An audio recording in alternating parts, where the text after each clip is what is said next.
Hindi pa rito nagtatapos, Mr. President.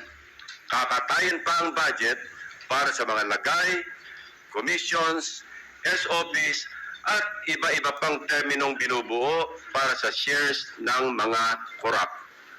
Sa mga halos magkakaparehong impormasyon na aming nakalap, ganito kagarapal ang sistema sa hatian ng isang manumalyang proyekto. 8 to 10% para sa mga opisyal ng DPWH. Swerte na daw kung pumayag ang district engineer na 6% lamang ang parte niya. May extra 2 to 3% pa na parte ang district engineering office kung may sosobra sa contractor's profit. Na-compute na rin kasi ng district engineering office ang tutubuin ng contractor mula sa project at sinisiguro na nila na sosobra ito sa allowable profit para mayroon pa silang kukubrahin. Ang tawag nila rito, reseta. Reseta dahil ang presyo na itinakda ng District Engineering Office ay nakasulat at napagdesisyonan na. Parang gamot, Mr. President, lulunukin na lang ng contractor. 5 to 6% para sa mga miyembro ng Beach and Awards Committee or BAC.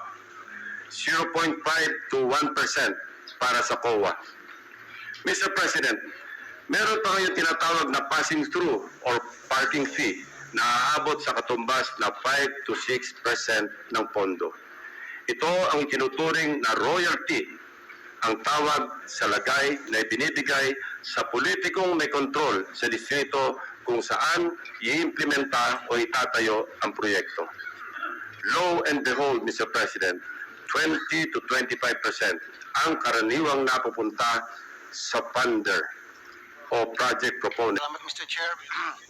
Ako po ay magbibigay ng senaryo kung paano po mahilentulad sa karneng baka sa palengke ang ilang bilyones na napupunta sa flood control. At kung paano po ito kinakatay, china-chop-chop, at niluluto. Nagsisimula po yan sa isang proponent na kung saan ay kakatay po siya ng say 20 billion pesos mula sa NEP, PICAM, and ang program appropriation. Now, itong proponent na ito ay dadalhin niya ang 20 billion na nakatay niya doon sa mga nabanggit ko, NEP, PICAM, and program sa Region 4B. Na kung saan ang regional director doon ay isang nagangalan Mr. Gerald Pakanan, excuse me. Now, yung 10 billion, si proponent na ang gagawa ng project dahil meron naman siyang kumpanya na nagkukontrata. So, ibig sabihin siya po isang contractor. So, hindi na po natin malaman kung magkano eksakto ang kanyang kikitain doon sa 10 billion.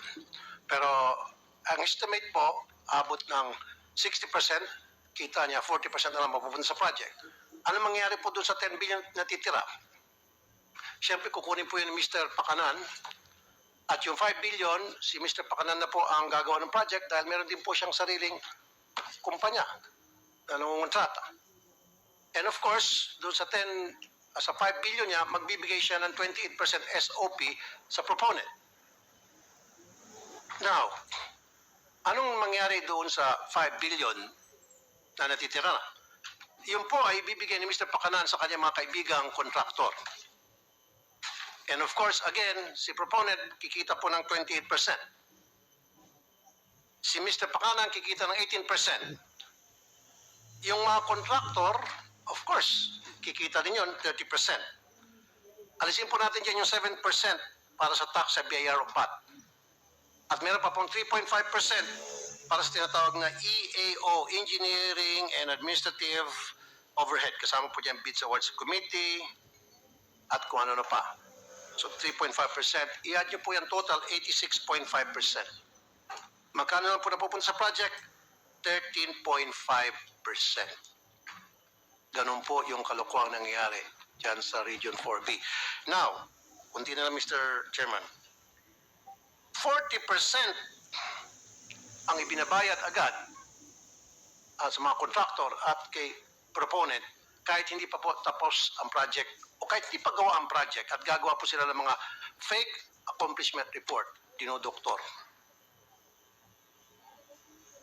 Yan po yung example lamang kung paano po binabalasubas ang pera para sa flood control na dapat po ay imbestigahan ng committee to sa susunod po ng mga hearing. By the way, isang Ryan Altea ang nagpakilala dito kay Mr. Gerald Pacanan doon sa isang proponent. So ibig sabihin ito si Mr. Altea ay well connected na ngayon po ay na-promote pa. Ang daming kalokong ginagawa, na-promote at siya po ngayon ay isang direktor sa main office. Maraming salamat, Mr. Chair. Thank you, Mr. Chair. Thank you. 545.64 billion pesos of flood control. This is nothing less than a grand robbery of our nation. Sa salitang kalye, pagnanakaw to the max. DPWH officials, contractors, and their cohorts in public office need not explain anymore because we already have an answer why year after year flood waters still drown our communities while their bank accounts are flooded with taxpayers' money. Bago pa man may sakatuparan ang isang proyekto, hinihinga na po ng 20 hanggang 25% na komisyon ang mga kontratista, masaklap po ng ilang mga politiko. Yan po ang dahilan kung bakit substandard o palpak ang mga proyekto at karamihan ay ghost projects na. Ang sistemang ito dumadaan mula sa politiko, undersecretaries, regional director, district engineer hanggang sa project engineers. At sa bawat opisyal na dadaanan pa ng flood control project na ito ay nakakaltasan pa ito ng 2 hanggang 5%. Halimbawa, kung ang proyekto ay pinondohan ng 100 milyon, nasa 40 to 30 milyon na lang po ang halaga nito pag nagawa na dahil sa mga komisyon o kickback simula sa itaas hanggang sa ibaba. At kadalasan ay ghost project na lang ang flood control. Let me ask, sino-sino ang kumita habang libo-libong Pilipino ang nalulunod sa baha? Mr. Chair, we cannot hide behind technicalities anymore. Names must be named, heads must roll. The Filipino people are tired of endless excuses and lies while corruption continues to thrive. Ilan sa mga government projects ng DPWH ay sila mismo ang gumagawa o tumitira nito na kung tawagin nila ay in-house construction. At ang resulta ng in-house construction na ito ay ghost projects nga.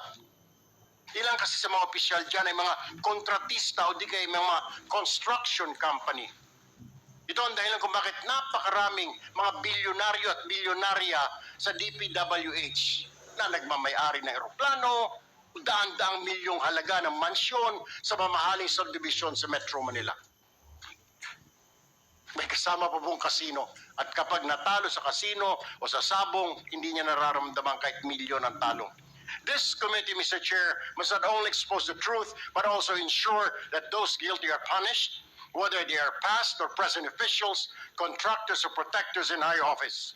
Kung may nakinabang dito, hindi po ang bayan, kundi ang mga magnanakaw sa pamahalaan. And today, this Blue Ribbon Committee, Mr. Chair, shall make sure that this is the day of reckoning. Tamaan na po ang tamaan, kaibigan, kasamahan, kamag-anak o matataas na opisyal. Justice must be served. Maraming salamat, Mr. Chair.